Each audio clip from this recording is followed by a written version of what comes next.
Alright, let's talk about one of the most fascinating and honestly underrated rivalries in global politics right now, France and Turkey. Both are powerful NATO allies, but don't let that fool you.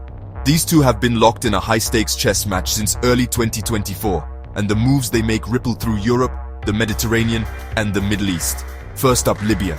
Imagine a North African power struggle, where Turkey is backing the UN-recognized government in Tripoli, while France is seen as cozying up to General Haftar on the other side. Lately, Turkey's been gaining serious ground, and this isn't just about territory, it's about shaping the future of the region. For France, this is a big headache. But that's just the beginning. Let's talk visas. If you're Turkish, getting a Schengen visa, it's tough. And France is a major reason for that. There's a deep skepticism in Paris about Turkey ever joining the EU, which just adds fuel to the fire when it comes to trust. Moving on to trade now, here's where things get complicated.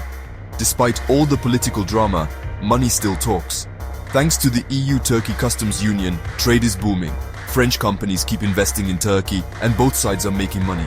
But there's always a but. The rules are old, clunky, and sometimes cause more headaches than profits. Religion is another flashpoint. France's ironclad secularism, or laïcité, is a core part of its identity. Meanwhile, Turkey under Erdogan isn't shy about promoting Islamic values, both at home and abroad. Remember the murder of Samuel Paty in 2020? That tragic event and France's tough anti-separatism laws sent shockwaves not just through their own society, but straight into diplomatic relations with Ankara.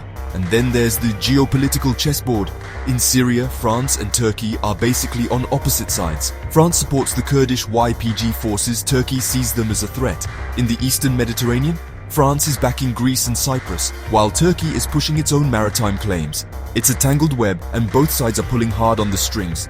But here's where it gets interesting. There are signs of cooperation too. Turkey has been warming up to Egypt, which is opening the door for new talks in Libya. France, for its part, has dialed down the rhetoric, even floating joint initiatives at recent NATO summits. And let's face it, both countries want to keep terrorism at bay and ensure regional security. Economic interdependence means neither side can afford a total breakup. So what's the bottom line?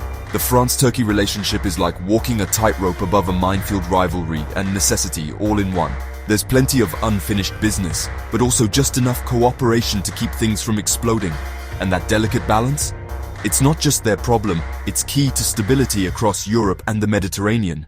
If you're into geopolitics, this is a relationship you've got to watch. Thanks for tuning in.